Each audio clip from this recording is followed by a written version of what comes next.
Let's see how to create a shutdown shortcut button in your Windows.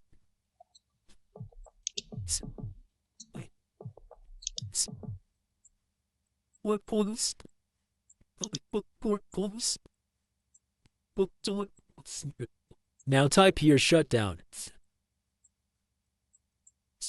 /s /t /0.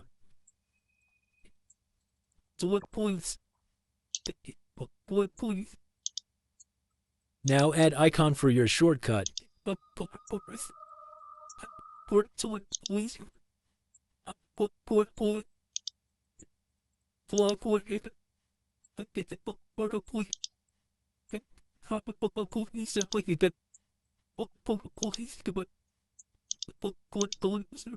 Now move the shortcut icon to your suitable place.